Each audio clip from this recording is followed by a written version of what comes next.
Bismillahirrahmanirrahim. Assalamualaikum warahmatullahi wabarakatuh.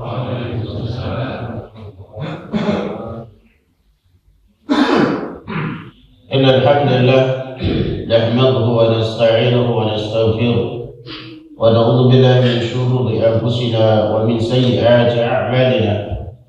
Man yahdihillahu fala mudilla lahu wa man yudlilhu fala hadiya lahu.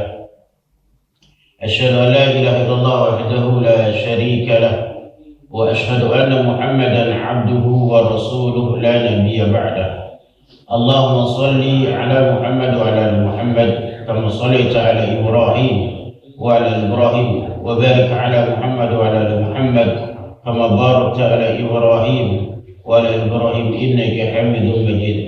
وقال الله جل جلاله: يا أيها الذين آمنوا اتقوا الله حق تقاته ولا تموتن إلا وأنتم مسلمون. وقال الله جل جلاله: يا أيها الذين آمنوا اتقوا الله وقولوا قولا سديدا يصلح لكم أعمالكم ويغفر لكم ذنوبكم ومن يطع الله ورسوله فقد فاز فوزا عظيما. أما بعد. Ikhwani rahimahullah, Bapak dan kawan-kawan rahimani wa rahimakumullah taala. Segala puji syukur milik Allah Subhanahu wa taala, Allah yang Maha Perkasa, Allah yang Maha Kuat, yang telah melindungi kita dari keburukan dari keburukan orang-orang yang jahat, jin yang jahat, syaitan yang terlaknat, ya, iblis yang terlaknat, yang melindungi kita dari semua bentuk propaganda kejahatan dan keburukannya, sehingga kita mampu berdiri di tengah malam, bahkan sholat subuh kita mampu untuk melaksanakan. Itu semuanya adalah isti'adah, perlindungan dari Allah Subhanahu wa taala. Karena perjalanan manusia untuk menuju Allah itu tidak mudah. Ya, betapa banyak orang mengatakan saya mau ke surga. Ya, ucapan mudah, tapi pengamalannya susah. Karena apa? Kita harus benar-benar total, ya, menyandarkan diri kepada Allah, isti'adah kepada Allah Subhanahu wa taala. Begitu juga isti'anah kepada Allah. Ya, antara dua kebutuhan tadi tidak bisa dilepaskan. Kita isti'anah kepada Allah, meminta, memohon kepada Allah, setelah itu isti'adah kepada Allah Subhanahu wa taala. Maka yang mampu menolong kita, memprotek diri kita adalah Allah Subhanahu wa taala. Ini bentuk daripada, ya, iktimat kita, totalitas kita kepada Allah dalam menyandarkan urusan kita kepada Allah Subhanahu wa taala, sehingga kita terbebas dari fitnah namanya syubhat, fitnah namanya syahwat. Ikhwan ta'ala, nastami, kita lanjutkan manzilah yang berikutnya, kedudukan berikut daripada isti'anah, ya, kedudukan isti'anah yang berikutnya. Masuk poin yang keempat, ya, poin yang keempat. Poin ketiga kemarin sampai mana? Ya, bahwa orang yang tidak, yang pertama itu bahwa manusia tidak bisa memastikan dirinya untuk ibadah, maka butuh Allah. Yang kedua, isti'anah itu tadfa'ul kibr wal 'ujub wasyirik, bahwa isti'anah itu menolak, melindungi seseorang, membentengi seseorang dari apa? Sifat sombong, sifat ujub, sifat takabur, dan sifat syirik. Yang ketiga, orang yang tidak berlindung kepada Allah Subhanahu wa taala, dia akan dihinakan oleh Allah Subhanahu wa taala karena terlalu pede, percaya pada dirinya. Kemudian yang keempat, ikhwan ta'ala, di antara maqam atau manzilah isti'anah yang keempat, al-isti'anatu billah yasabilul wahidu litaghallubi ala masyaibi wal mulimat. Ya, bahwa isti'anah kepada Allah Subhanahu wa taala itu adalah satu-satunya jalan, ya, satu-satunya jalan untuk apa, ikhwan ta'ala? Ya, taghallub, ya, menguasai, ya, atau mengatasi al-masaib wal mulimat, semua bentuk musibah dan semua bentuk bencana. Berarti dengan beristi'anah itu solusi yang efektif. Ya, apa? Mengatasi semua bentuk ujian atau musibah. Nah, ketika kita mampu isti'anah, konsekuensinya apa? Tuma'ninatun wasakinatun fil qulub. Ya, konsekuensinya itu kalau kita isti'anah kepada Allah, maka konsekuensinya hati menjadi apa? Tenang. Hati menjadi nyaman. Tapi sebaliknya, ya, kalau kita bersandar ya kepada akal, kepada nafsu, maka yang ada adalah ajula, ya, ketergesa-gesaan. Yang ada adalah wahsyat, kerisauan. Yang ada adalah kegamangan dalam hidup.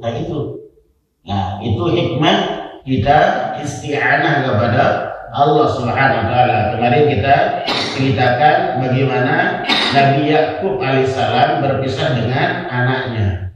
Berapa lama? Ya, ini ada 3 riwayat, namun dipilih oleh Imam Qurtubi dan Imam Ibnu Katsir 40 tahun. Coba bayangkan itu, 40 tahun tidak ketemu anak yang paling disayangin. Ya, ada riwayat katakan 80 tahun. Ada riwayat mengatakan 120 tahun, 120 tahun. Ya, yang roji dari pendapat para ulama tafsir dipilih oleh Imam Ibnu Katsir, kemudian Imam Baghawi 40 tahun.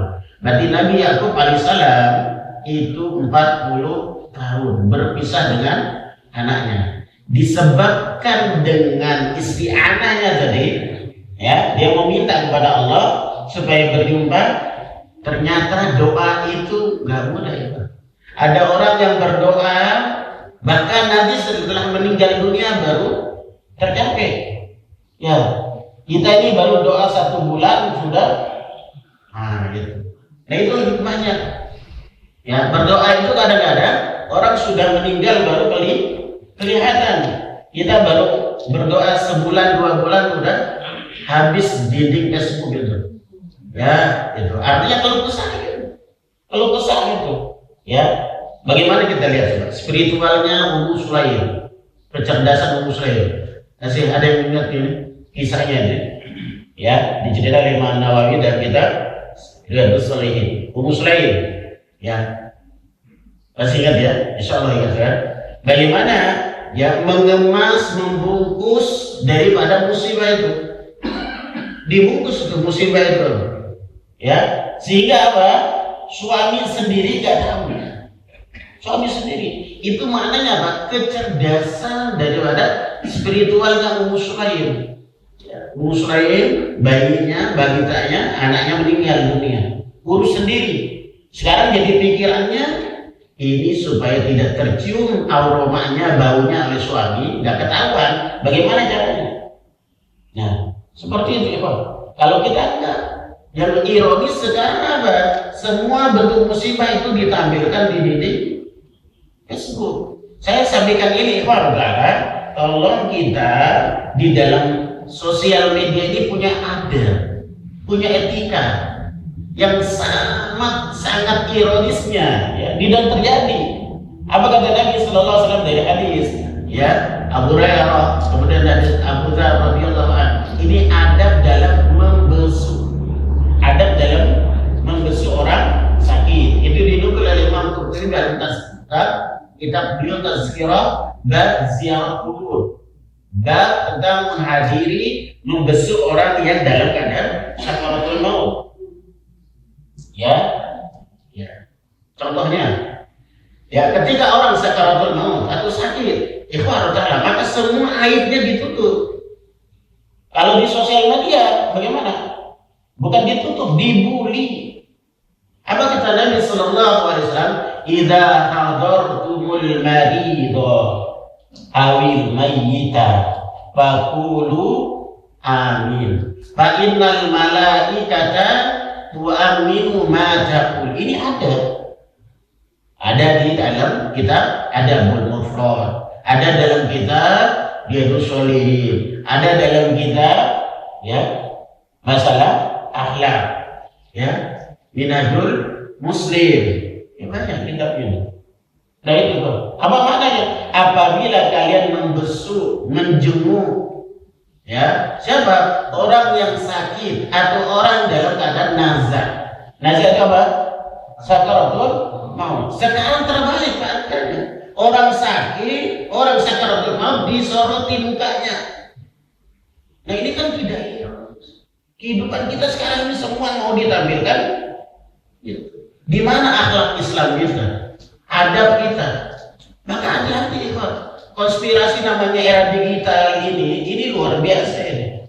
Ya, kalau kita nggak punya agama, udah ibarat banjir bandang itu habis kita semuanya.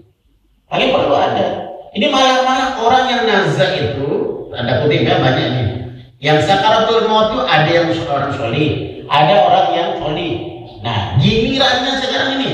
Orang yang toli, dia koruptor, dia 2 kali masuk penjara, kemudian disorotin di kamera itu. Apakah orang kan doain dia berbaik? Dibully. Kalau telegramnya para youtuber tadi, ini saya lihat ini. Saya lihat dia nama di Masya Allah orang itu begini, mana adabnya nih? Ya, sesama muslim harus mendoakan, bukan dibully. Kalau yang bully itu satu grup hanya 20 orang, masih kecil aibnya, kezolimannya. Tapi kalau yang live itu youtuber terkenal, yang followernya 4 juta, 5 juta, ya, telegram yang followernya jutaan, berapa orang yang membuli orang yang nazar itu? Pernah nggak kita berpikir gitu, ikhwan? Yang tersakitin siapa? Keluarganya. Makanya ada kiai meninggal, ada ulama meninggal, kalau bisa di-cut itu, nggak boleh itu ditampilkan, karena akan terjadi tadi. Nggak ada yang doain baik itu. Ya Allah ampuni dosanya, apa? Langsung dilaknat dia, dicaci maki. Rasakan itu kezoliman, rasakan itu. Gitu. Padahal kami katakan tidak boleh sedikit pun berbicara di hadapan orang sakit. Itu masalah apa? Aibnya. Tidak boleh. Ini malah kita yang mengubah aibnya. Wah, itu kayaknya dia itu matanya melotot tuh begini. Bukan didoakan tapi dibully oleh followernya. Dan itu nyata. Saya lihat di grup ya, ada di grup Jati Asih. Ya, terus Rawalumbu kemarin itu, Masya Allah. Hal itu di grup-grup. Ini bukan berdoa tapi dibully orang. Ya, itu ikhwan. Dan tolong kita jangan seperti itu. Ini makar ini. Konspirasi orang di era digital begitu. Seolah-olah tidak ada adab di dalam apa? Bersosial media. Coba lihat, hadis ini kan sudah sering saya sampaikan tuh. Hadis Abu Hurairah, ya, keluarga oleh Imam Bukhari dan Imam Muslim. Hadis Ibnu Umar, dikeluarkan oleh Bukhari, Imam Muslim. Ya, apa kata Nabi? Innal 'abda la yatakallamu bil kalimati ma tabayyanu bihi yahwa. Itu satu. Ya, yang kedua, innar rajula yatakallamu bil kalimati ma tabayyanu bihi. Ya. Ada 3 riwayat seperti. Ya, tapi redaksinya ya, ada 3 bentuk redaksinya, ya. Kemudian diriwayatkan oleh Imam Bukhari dan Imam Muslim. Riwayatnya dari Abu Hurairah dan Ibnu Umar. Ada seseorang yang berkata-kata, yang mana perkataannya tadi, beritanya tadi, itu sedikit pun belum melakukan verifikasi. Ini bahasa sederhana saja. Dia upload berita, tapi berita itu belum diverifikasi. Bagaimana konsekuensinya? Yahwa ilanna, orang itu akan digeret. Ya, coba kita lihat dalam bab ghibah dalam kitab itu Shalihin. Ja'at, telah datang tamu ke rumahnya Rasulullah sallallahu alaihi wasallam. Kemudian dia sambut siapa? Aisyah radhiyallahu anha. Setelah tamu itu keluar, Nabi tanya kepada istrinya, "Ya Aisyah, tadi tamu itu dari mana? Siapa dia?" Aisyah menjawab, "Tamu kita tadi itu Qasir begini."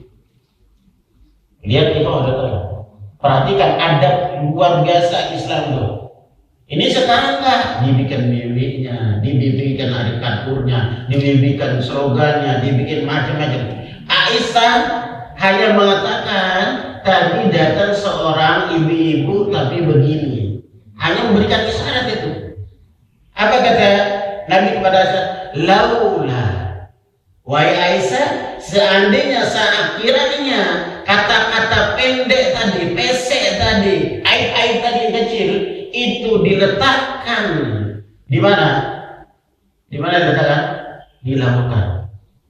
Lautan itu akan berubah warnanya. Apa maknanya itu? Aisyah radhiyallahu anha yang mengatakan tamu kita hari ini wanita pendek. Tapi Aisyah enggak pakai bahasa lisan, bahasa verbalnya, bahasa tubuh tangannya begini mengatakan tamu kita tadi ibu segini. Kata-kata segini yang ilustrasinya, gambarannya pendek tadi, Nabi katakan kalau itu kata-katamu diletakkan di lautan-lautan itu akan berubah warnanya. Itu ghibah. Bagaimana kita sekarang? Ya, mencaci maki, menghakimi. Lebih-lebih ini orang sakit. Lebih-lebih ini sakaratul maut. Kemarin ada ya kiai besar meninggal ya, ustaz besar meninggal. Saya bilang teman-teman nikah itu bahaya. Karena tidak semua orang senang. Makanya foto-foto yang berkaitan dengan ulama dan apa itu jangan sekali-kali. Karena namanya alam gaib. Dunia maya itu sama dengan alam gaib. Ya, Pak. Ini tanda kutip nih. Ya, dunia maya itu sama dengan alam gaib. Kita nggak tahu. Di situ ada orang baik atau orang buruk, atau sebaliknya keburukannya banyak atau kebaikan kita tahu. Nah, itu ikhwan rahimahullah ta'ala. Ya, nah ini berkaitan dengan musibah tadi. Maka Nabi katakan, faqulu khair. Maka kamu hendaklah berkata-kata yang baik, besuk kawan, ya, berikan dia, ya, kalimat yang menyejukkan, perbanyak istighfar, bacakan hadis, ya, bacakan hadis bahwa sakit ini sebagai mukaffarah. Sakit ini adalah salah satu jalan untuk mendapat tiketnya surga. Bukan datang langsung di justice. Kamu sakit tuh kemarin kamu hina saya, kamu jadi mati. Bukan. Aduh. Kalau di sosial media kan mungkin tidak pakai tangan-tangan ya. Betul nggak? Sepakat nih. Ya, di Twitter, Telegram, Instagram, Facebook nggak pakai tangan kan? Apa yang pakai? Karikatur, bikin diri. Kemudian bikin kata-kata di situ. Rasain lu, ambil uang haji lu. Ibu-ibu. Aduh, ibu-ibu nih luar biasa. Beraninya ngomongin. Padahal aib. Mencuri aib gak? Nipu aib gak? Aib. Makanya apa kata Nabi dari hadis Aisyah? Tuba liman syaghala aibuhu an uyubil nas. Berbahagialah, beruntunglah orang-orang yang sibuk dengan aib diri sendirinya, tidak disibukkan oleh aib orang lain. Nah itu ikhwan ta'ala. Baik, itu bahwa isti'anah itu adalah sabilul wahid, satu-satunya jalan untuk apa? Mengatasi semua bentuk musibah dan bencana. Ya, isti'anah kepada Allah Subhanahu wa taala. Agar apa? Diberi bantuan oleh Allah, kesabaran, ya, kelapangan dada, keikhlasan. Karena yang berat itu ya, dalam menerima musibah itu apa? Ridho dan bersyukur. Itu dua ibadah ini. Nah, tadi nggak tulis. Kita tulis sekarang.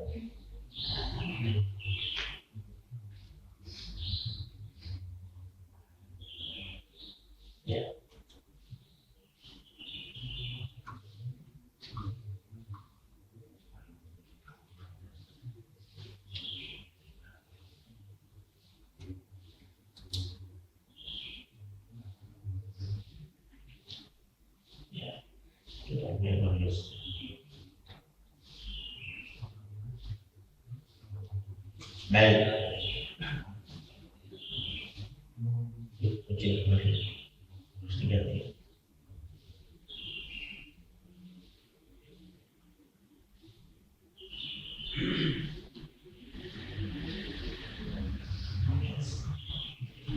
Berarti yang keempat isti'anah apa tadi? Satu-satunya ya, satu-satunya jalan untuk mengatasi apa? Musibah dan cobaan. Ya, baik. Nah, kemudian kata Syekh Utsaimin rahimahullah dalam Syarah Riyadhus Shalihin bab tentang sabar. Di antara ya sabar yang paling berat itu adalah ridho dan syukur. Nah, antum dapat musibah sekarang, bisa bersyukur nggak? Bisa sabar, bisa ridho nggak? Itu berat. Angel itu. Nggak ada yang mungkin angel, angel pun. Kalau sabar itu sudah otomatis. Dia mau kafir mau tidak sama. Kayak orang Bali kena musibah. Ya, sabar tidak? Ya sabar. Tapi di hadapan Allah tingkat sabar itu beda-beda. Ada yang memang ketika itu yang gentakan pertama, ya pukulan pertama ujian langsung dia marah.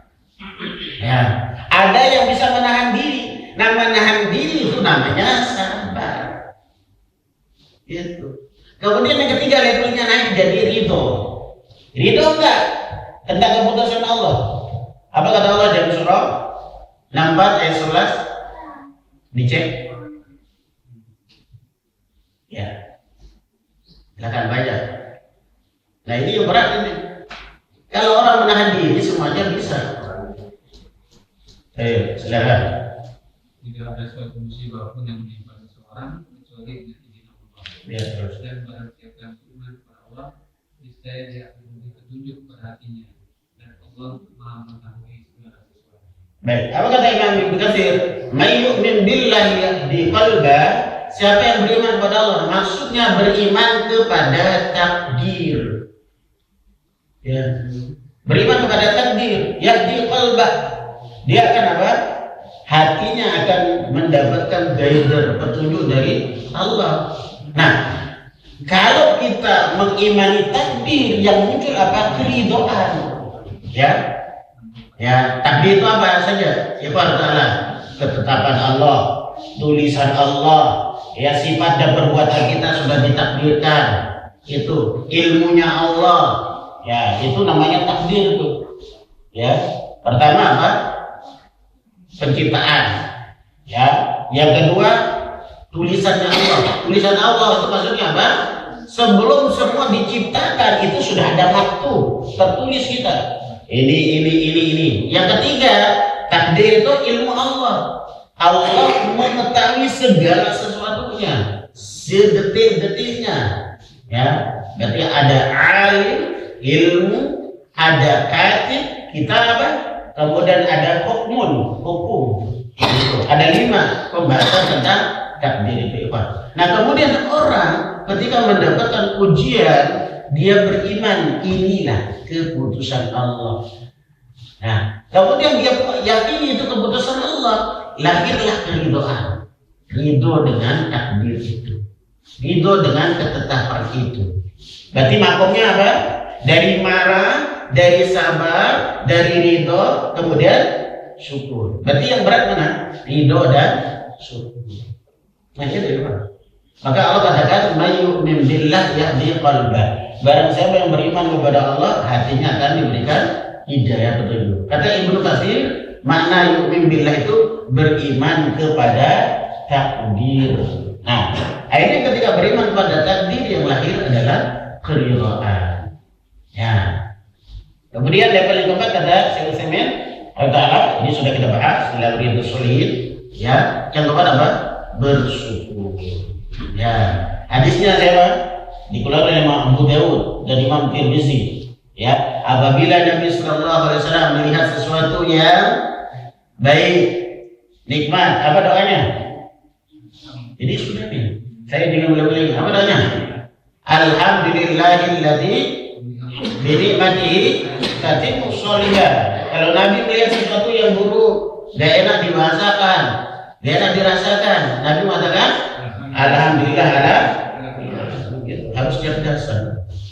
Ya, ini kan sudah dibahas, harus cerdas. Berarti kalau baik sempurna, alhamdulillahilladzi bi ni'matihi tatimmu shalihat. Berarti itu bentuk syukurnya seorang. Ya, ketika dia sesuatu yang buruk, tidak enak dilihat, tidak enak dirasakan, maka dia mengatakan alhamdulillah ala kulli hal. Baik ikhwan ta'ala. Nah, itu tadi musibah. Berkaitan dengan tadi contoh-contoh di sosmed yang beredar tadi. Makanya ikhwan kita yang ngaji ini harus melawan arus propaganda itu. Kenapa? Itu sampai nggak boleh itu dibikinkan ya apa namanya itu gambar karikatur begini ya, bahkan maaf satu video pun dalam keadaan menghina orang. Nah itu ya ikhwan Allah Jalla Jalaluhu yang memiliki alam semesta ini, ini bukan sumpah nih ya, jangan dianggap sumpah. Yang memiliki alam semesta ini, memiliki ruh kita, yang memegang ruh kita, tidak pernah menghardik kita, tidak pernah mencela kita, tidak pernah mencaci maki kita, sezolim kita, semaksiat kita, Allah nggak pernah caci maki kita. Dasar kamu maksiat, pantesan kamu saya masukkan neraka. Pernah nggak? Nggak ada. Bahkan Allah merangkul kita. Masih ingat ayatnya? Ya, masih kan? Ingat ayatnya? Dirangkul oleh Allah. Tidak dipanggil wahai penzina, wahai koruptor, ya, wahai dalang, gini-gini enggak. Tapi Allah sebut dengan kalimat yang mana para nabi, para rasul itu disematkan padanya. Ya, yang mana para nabi, para rasul disematkan kalimat tersebut. Apa itu? Ibadun. Hamba. Subhanalladzi asra bi'abdihi laila. Ya, disematkan kepada para nabi dan para rasul. Ya, maka orang-orang yang bermaksiat, lumpur ya, banyak maksiat dan dosanya, Allah nggak panggil hai koruptor, penzina, tidak. Tapi Allah samakan itu panggilannya dengan apa? Para nabi, para rasul apa? Ya ibadi. Soal itu Allah saja merangkul kita, memanggil kita, tidak pakai caci makian. Ini enggak, ibu-ibu pedenya banget sekali. Nanti ketika didatangi oleh polisi, kamu saya kadang-kadang lihat itu, ini banyak beredar itu. Beredar. Ada yang lagi yang lagi nyorak sekali dengan Pak Prabowo itu, ya. Pak Prabowo di macam-macam, bahkan ulasannya tuh, lisannya tuh tajam. Dasar kau pelawak, habis itu. Habis airnya yang zaman bahula itu habis. Ketika diciduk sama polisi, oh begitu nangis luar biasa. Jangan tahan saya, jangan saya. Nah, ternyata ujung-ujungnya nanti ya dapat cuan. Paham gak maksudnya? Ujung-ujungnya dapat cuan karena dapat yang banyak lain. Dia sampai berapi-api menghujat orang, berapi-api menghujat pemerintah, ya. Itu lawan politiknya. Ketika diciduk, ya, ketika dia ambil, dia angkat, langsung menangis, minta maaf. Tapi dia udah dapat cuan kan? Udah dapat cuan. Berapa juta yang dia? Nah, gitu kan? Orang berani seperti itu sosial media hari ini, ya. Makanya Makanya saya di dalam grup-grup WA itu, grup-grup WA, ya di Pondok Kopi, jadi Keramat, jadi Asih itu terjadi apa? Terjadi perdebatan sengit. Saya belum pernah komen sampai hari ini. Ya, karena pernah sekali dapat pahit sekali, pernah saya komen. Arti menjawab pertanyaan, Masya Allah, langsung dihakimin saya. Ya, ada grup suling. Ini suling itu banyak ya. Grup suling. Saya masuk di grup suling. Ya, daerah Jati Asih, daerah Jati Keramat. Saya menjawab pertanyaan jamaah yang ikut rutin ngaji. Kemudian ini Masya Allah ada profesor. Hati profesor merasa, waduh, saya dihakimin. Itu nggak benar Ustaz itu. Diadilin saya. Itulah buruknya. Makanya dari itulah ambil pengalaman pahit. Kalau ada masalah diakui saja. Nah, kalau nggak sempat, saya nanti setiap pertemuan saya akan sampaikan masalah. Makanya, alhamdulillah ada hikmahnya. Grup-grup hebat satu, kalau ada permasalahan, kadang-kadang saya sampaikan di kajian. Tapi kalau disampaikan di satu grup, Masya Allah, banyak alimnya di situ, banyak ulamanya. Ya, banyak ulamanya. Ulama apa? Ulama apa? Kopi paste. Gitu kan? Ulamanya kopi paste. Kalau dalilnya kita sudah baca ngotot kiri kanan, dia kopi pastenya luar biasa detail. Luar biasa ulama ini. Itu Pak Rahmat. Kalah kita Pak.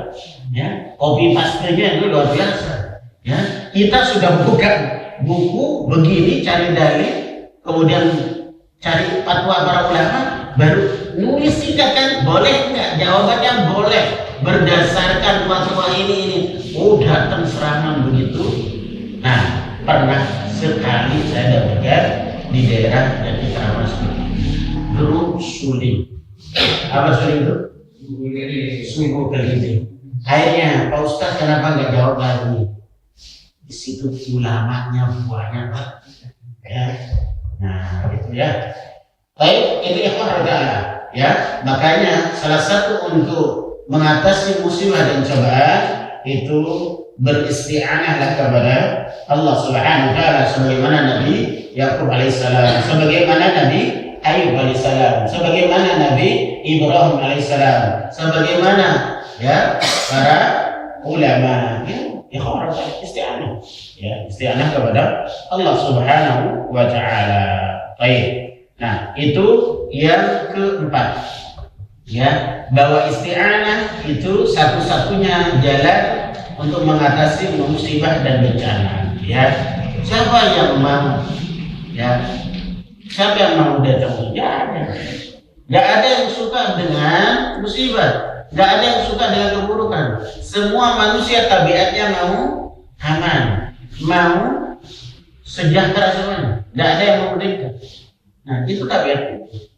Oleh karena itu, Allah Ta'ala, maka Allah tampilkan suri teladan dari para nabi, para rasul. Ada di situ surah Al-Qasas, di situ ada surah apa?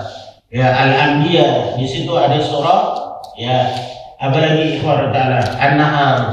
Ya, ketika kita ada masalah minta kepada Allah Subhanahu wa taala, surah Al-Fatihah, kemudian surah Al-Falaq dan lain sebagainya. Ya, nanti insyaallah kita akan lanjutkan pembahasan tentang setelah isti'anah adalah isti'adah.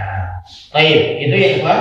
Berarti untuk mengatasi, meringankan masalah itu satu-satunya jalan adalah beristi'anah kepada Allah Subhanahu wa taala. Minta pertolongan agar kita terhindar dari ujian, dari musibah tersebut. Sebagaimana Nabi katakan dari hadis Tauban.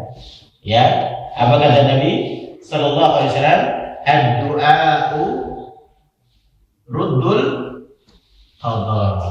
Wa inna ar-rajula la yahramu rizquhu biyusibu. Kemudian ya, sesungguhnya kebaikan itu menambah usia. Itu ya, hadis dari Tauban. Kemudian dari hadis Anas bin Malik dikeluarkan oleh Imam An-Nasa'i, Imam At-Tirmizi, ya. Walaupun ini ada beberapa komentar para ulama hadis, ini dinukil oleh Imam Ibnu Qayyim dalam kitab Da'u wad Dawa. Kitab apa? Da'u wad Dawa. Apa kata Nabi sallallahu alaihi wasallam? Ad-du'a silahul mu'min. Doa itu apa? Senjata kaum mukmin. Nah itu ikhwah ta'ala. Ya, itu dikeluarkan oleh Imam Nasa'i dan Imam At-Tirmizi, ya, dinukil oleh Imam Ibnu Qayyim dalam kitab Da'u wad Dawa, yaitu racun dan obat. Baik. Itu ikhwah ta'ala. Berarti para nabi, para rasul itu melewati fase-fase itu dan isti'anah kepada Allah Subhanahu wa taala. Baik. Yang kelima ikhwah ta'ala, annal isti'anata billahi as-sabilul wahidu lil usmati min adz-dzunubi wal khati'at. Ya. Yang kelima. Isti'anah ya satu-satunya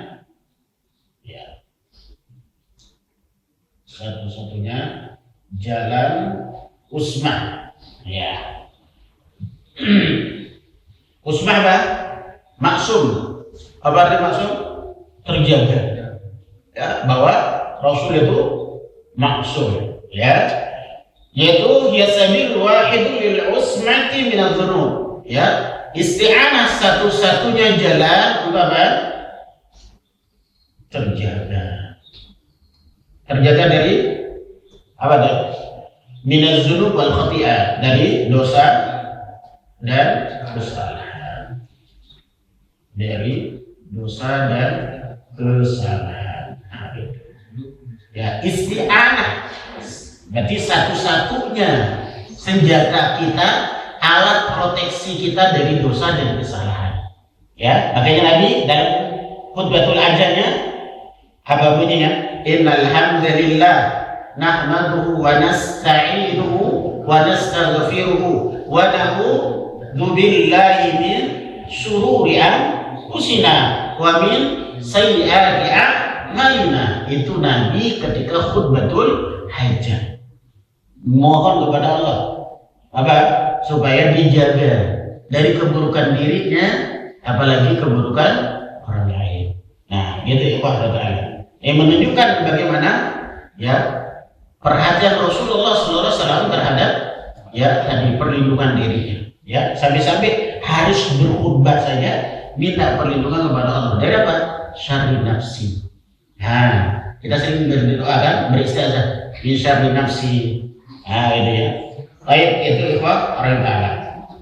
Ya.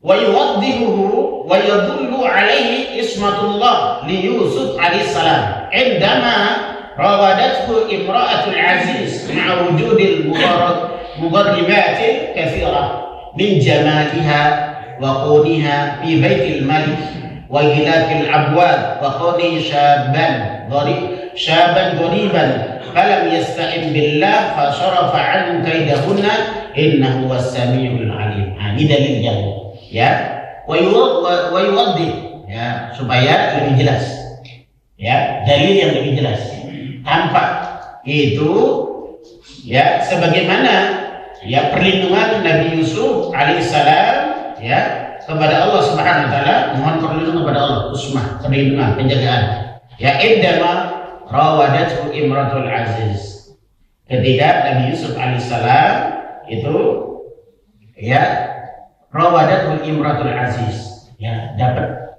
apa ya, rayuan ya.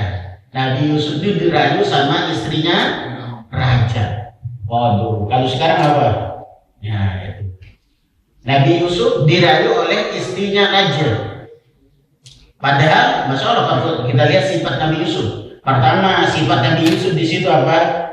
Seorang pemuda ya, gitu. Kemudian nggak ada orang, kemudian pintunya tertutup.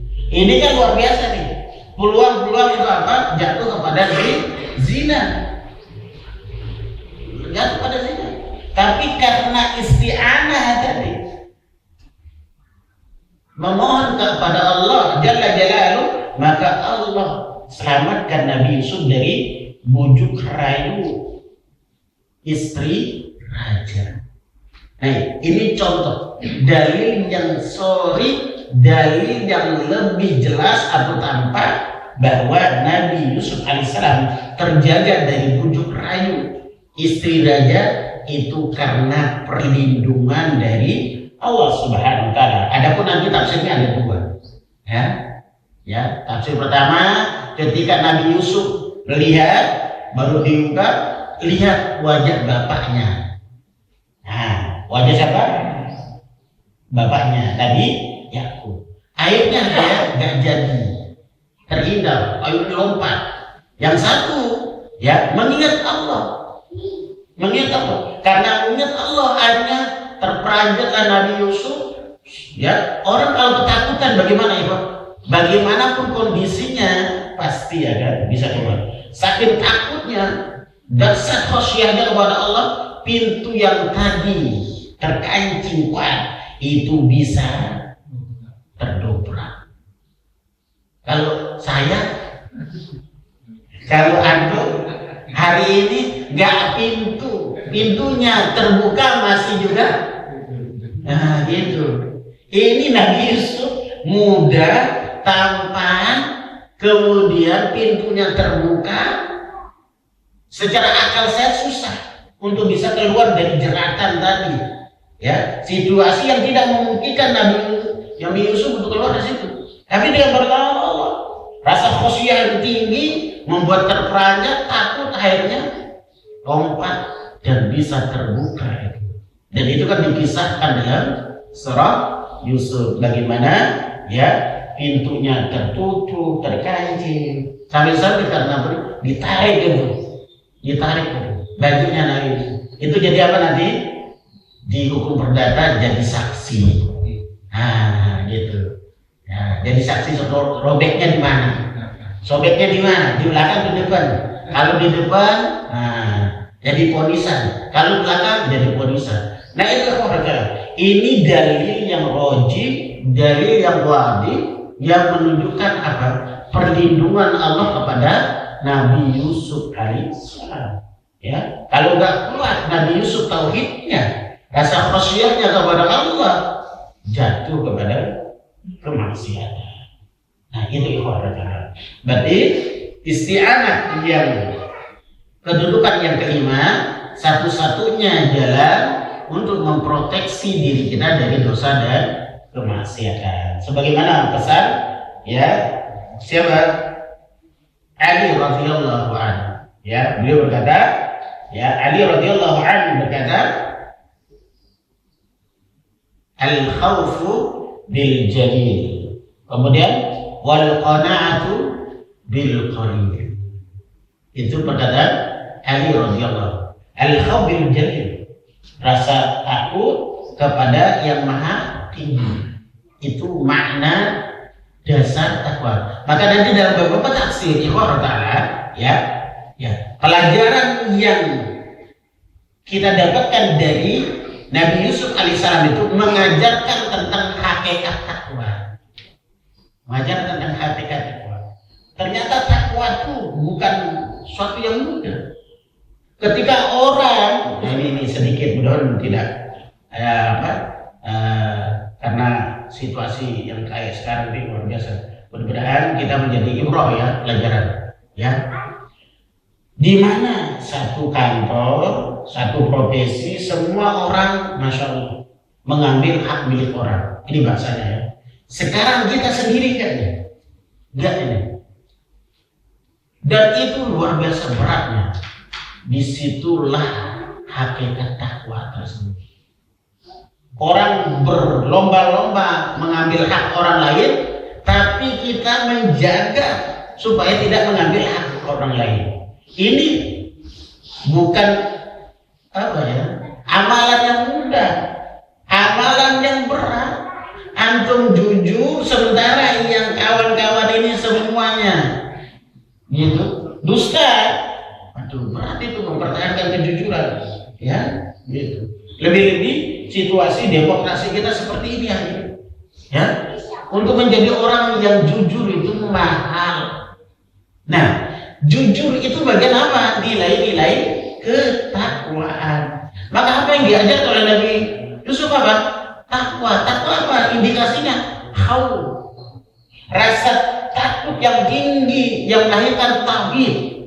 Ya, tauhid uluhiyah kepada Allah Jalla Jalaluh itu luar biasa, berat sekali. Ya. Apalagi kita sekarang disuguhkan dengan apa? Ya, tadi fitnah syahwat di mana-mana. Ya, fitnah syahwat. Ya, menjaga mata, menjaga telinga. Zaman kita ini susahnya luar biasa. Ya, belum kerja mudah itu. Baik, kita kembali. Pelajaran yang cantik dari perjalanan Nabi Yusuf itu adalah mengajarkan kepada kita makna hakikat takwa. Di antara makna takwa itu adalah khauf yang tinggi kepada Allah Jalla Jalla. Kalau nggak ada rasa khauf yang tinggi, Nabi Yusuf akan terjerumus, akan masuk dalam kerangka dan kemaksiatan. Tapi karena rasa khauf tadi, maka Nabi Yusuf alaihissalam terlindungi, terjaga dari kemaksiatan. Ya, begitu juga dengan hadis Bukhari Muslim. Ya, 3 pemuda kan. Nah, itu karena rasa khauf yang tinggi, maka Allah jaga dari zina. Ya, masih ingat ya, 3 pemuda yang mana mereka bertawasul dengan amal-amalan solihnya. Salah satu tawasul amalan solih anak pemuda ini adalah dia bertawasul karena rasa takutnya tinggi kepada Allah Subhanahu wa Ta'ala. Maka berdoa, ya Allah, kalau aku benar-benar meninggalkan zina itu karena rasa khauf kepadamu ya Allah, maka tolong bukakan pintu gua ini. Berdoa itu. Padahal dia tinggal eksekusi saja. Uang 100 dinar sudah dikantongi sama keponakan. Ini kan basic hadis itu ya. Asbabul wurud hadis ini. Ya, apa katanya? Kalau nanti saya dapat gajian, saya kasih 100 dinar. Kalau sudah dapat 100 dinar, maka saya suruh buka bajunya. Nah, ketika sudah dikasih uang itu sama keponakannya, ya, udah dalam satu kamar, ketika mau dijamah, apa kata keponakannya? Di bahasanya tadi, paman, kalau ingin menghalalkan saya, maka halalkan. Tidak usah langsung terperanjat, ketakutan, rasa khauf. Akhirnya dia lompat, gak jadi jamah keponakannya. Nah, amalan yang itu dipakai lagi ketika dalam keadaan sempit, tertutupnya apa? Pintu dua. Akhirnya dia berdoa, ya Allah, kalau seandainya ya rasa khauf itu benar-benar saya lakukan untukmu ya Allah, maka bukakan pintu dua. Baik, itu tentang rasa khauf kepada Allah Subhanahu wa Ta'ala. Maka pelajaran istimewa dari Nabi Yusuf adalah memberikan pelajaran kepada kita bahwa dengan beristi'anah kepada Allah kita akan terjaga dari musibah, terjaga dari dosa, terjaga dari kesalahan. Baik, itu ya Pak rahimahullah. Nah, baru kita akan masuk kepada pembahasan yang berikutnya, yaitu isti'adah. Apa itu isti'adah? Talabul i'adati wal i'adati al-himayah. Ya, min makruhin fal musta'idu muhtamin biman isti'ada bihi wa mu'tasam bihi wal isti'adah anwa'un. Nah, nanti kita akan bahas tentang ibadah, jenis-jenis ibadah berikutnya adalah isti'adah. Setelah isti'anah, alhamdulillah untuk pembahasan isti'anah saya rasa cukup ya, dari pembahasan definisinya, kemudian kedudukannya, kemudian buah-buah dari isti'anah itu sendiri kita sudah bahas. Mudah-mudahan pembahasan ini menambah wawasan kita, ilmu kita. Yang terpenting dari wawasan itu ikhwan ta'ala, kita minta taufik dari Allah, ya, minta taufik dari Allah agar kita minimal dari sekian banyak ilmu-ilmu, dari sekian banyak referensi, dari sekian banyak yang kita baca, yang kita dengar dari ilmu-ilmu tersebut, Allah mudahkan untuk kita amalkan. Itu hakikat daripada ilmu itu sendiri. Allahu a'lam bisawab. Ada waktu tinggal 5 menit. Ya. Baik. Suruh kan belum kan? Udah suruh belum? Belum, tinggal 5 menit.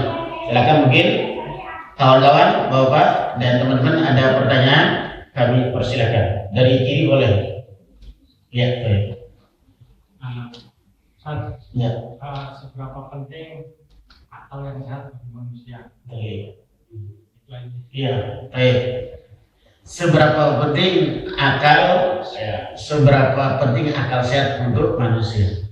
Saya gimana? Apa dalilnya? Surah At-Tin. Apa kata Allah? Laqad khalaqnal insana fi ahsani taqwim. Berkata Imam Qurtubi rahimahullah, qad zina linnas, telah diberikan perhiasan bagi manusia bil uqul wal nufus. Ya, kata Imam Qurtubi rahimahullah, ya, Allah telah menghiasi manusia dengan 2 kekuatan. Ya, kalau bahasanya potensi dasar yang Allah berikan kepada manusia itu akal dan nafsu. Nah, akal dan nafsu. Kalau antum nggak punya nafsu, antum nggak bisa bergerak. Nafsu itu apa? Dorongan, hawa. Kita berpindah dari satu ke tempat yang lain, itu perlu dorongan dan energi, perlu hawa namanya. Ya, maka nanti disandarkan kepada apa? Nafsu. Jadinya hawa. Apa artinya kalau hawa nafsu? Dorongan jiwa. Karena dorongan jiwa itu potensinya apa? Buruk. Apa kata Allah dalam surah Yusuf itu? Ayat 53, innan nafsa la'ammarah bisu. Sungguh jiwa itu bersangatan, berseringan untuk apa? Menyuruh kita berbuat jahat. Baik, kembali ke pertanyaan. Berarti potensi dasar manusia itu ada 2, ada akal dan nafsu. Berarti kedudukan akal luar biasa. Ya, kemudian akal itu posisinya harus di bawah wahyu. Nah, kalau nggak punya akal maka nggak bisa apa-apa. Ya, itu. Apa kata Allah Subhanahu wa taala untuk mengupgrade akal kita dalam surah ketiga itu ayat 190, ayat 191. Apa katanya? Inna fi khalqis samawati wal ard la ayatin liulil albab alladzi yadhkuruna Allah qiyaman wa qu'udan, dan seterusnya. Berarti posisi akal itu tinggi, ya, di dalam kehidupan kita. Nah, kalau nggak ada akal, karena akal itu yang bisa membedakan mana ini positif, ini minus, ini maksiat, ini tidak, ini baik, ini buruk. Itu posisinya akal tersebut. Nah, itu ikhwan, seberapa banyak, seberapa ya kita akal itu memiliki posisi yang tinggi dalam kehidupan kita. Makanya kalau akal sudah tidak berfungsi, maka tidak ada hukuman syar'i, gitu kan? Kalau akal orang sudah nggak berfungsi, hukum syar'i itu diangkat. Apa kata Nabi dari hadis Aisyah? Apa kata Nabi dari hadis Aisyah? Rufi'al qalam ala salasin. Ya, pena itu, hukuman itu diangkat dari 3 kondisi. Pertama, anis sobi hatta ihtalama. Yang kedua, adil majnuni hatta aqila. Nah, gitu Pak. Ya, berarti akal itu punya posisi tinggi. Ya, semua membutuhkan akal. Nah, kalau akalnya sudah nggak ada, berarti tidak berlaku taklif. Berarti nggak usah, nggak ada hukuman. Seperti misalnya, ya, Allahumma inna nas'aluka al-afiyah. Ya, kita berlindung, ya, berlindung kepada Allah, kita minta kesehatan. Sebagai kawan kita, yang Allah cabut akalnya, ya, kesadarannya, masya Allah, makan minum di mana-mana, bahkan membuka auratnya, bahkan membunuh orang di mana-mana. Bukti apa? Akal tidak berfungsi. Ketika akal tidak berfungsi, dia tidak mendapatkan sedikit pun hukuman dari syar'i. Ada kan kawan kita, masya Allah, ya, itu akalnya udah gak berfungsi, bunuh orang. Bahkan kadang-kadang tadi makan dan minum tidak terarah. Nah, dalam kondisi itu maka tidak ada hukuman bagi orang yang tidak punya akal. Maka anak kecil nggak punya hukuman, ya. Anak kecil nggak dapat hukuman dari agama. Nanti hukuman itu kalau sudah akil balik. Mana akil balik? Akalnya sempurna. Nah, itu kan stepnya Pak. Ya, mumayyiz. Mumayyiz itu dari mana? 7 sampai 10 minimal. 7 sampai 10 tahun itu namanya mumayyiz sudah tuh. Ya, makanya antum kalau sudah punya anak umur 7 tahun, dia sudah bisa membedakan ini. Oh, ini kemaluan, ini tidak. Nah, antum jangan sembarangan. Ya, sembarangan dalam apa? Mau kencing, mau apa, buka aurat, anak sudah bisa memilah-milah ini. Ya, pasti tanya. Ya, gitu. Nah, punya anak SD kelas 1, antum mandi telanjang di depannya. Antum ditanya, ya, Mak, Pak, itu apa namanya itu? Jangan tak tertawa itu, senang dia tuh. Ya, itu kan, pasti itu. Anak mau tahu, ya. Apa namanya? Unik katanya. Untuk apa? Yang itu namanya mumayyiz. Nah, setelah itu baru akalnya balik sempurna. Nah, kalau sudah sempurna akalnya, maka hukuman agama ada pada dirinya. Baik, kembali ke pertanyaan.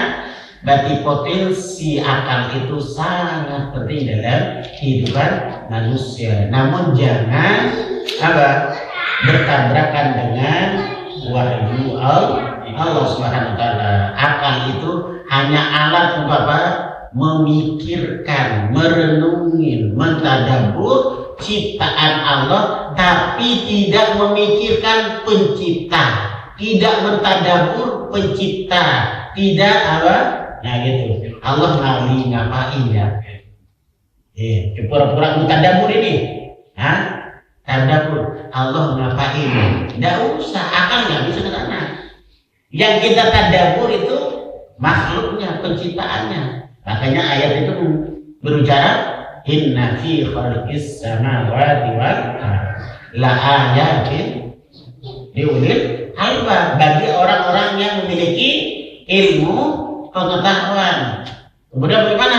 Nah, tadi renungin begini. Allahu a'lam bisawab. Berarti akal itu potensi dasar yang dimiliki oleh manusia selama itu tidak bertabrakan dengan syariat atau dengan wahyu. Allahu a'lam bisawab. Baik. Nah, sekarang sebelah kanan. Di tengah. Ada pertanyaan? Ustaz. Ya, baik. Bagaimana bila misalnya kalau saat malam kita sudah mengunci pintu dengan alasan kita beristighfar, kita akan menjadi kembalikan isti'anah kepada Allah. Lalu kita misalnya parkir mobil di pinggir jalan, tidak dikunci, kita beristighfar sama Allah saja. Allah akan tidak akan menjadi kembalikan. Itu bagaimana Ustaz? Itu apakah benar atau tidak? Ya.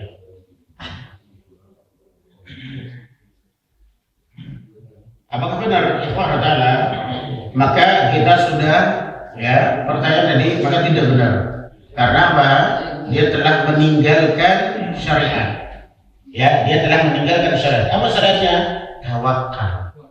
Ya, apa tawakal itu?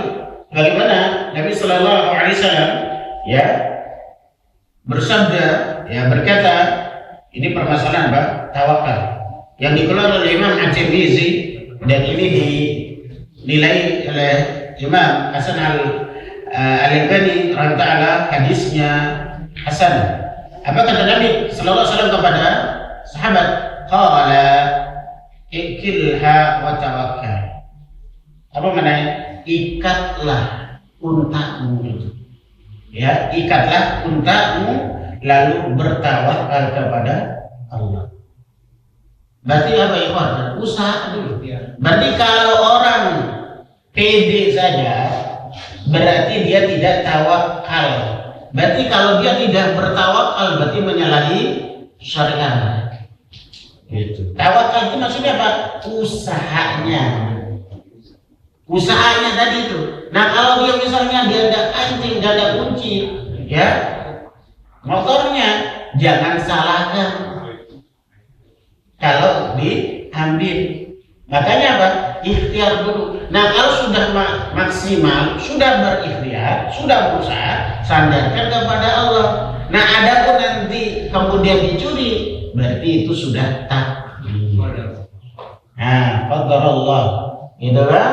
Nah gitu. Berarti orang yang terlalu pede pada dirinya, tapi dia sudah merasa beristi'adah atau isti'anah kepada Allah, berarti dia salah langkahnya. Ya, maka dia harus apa?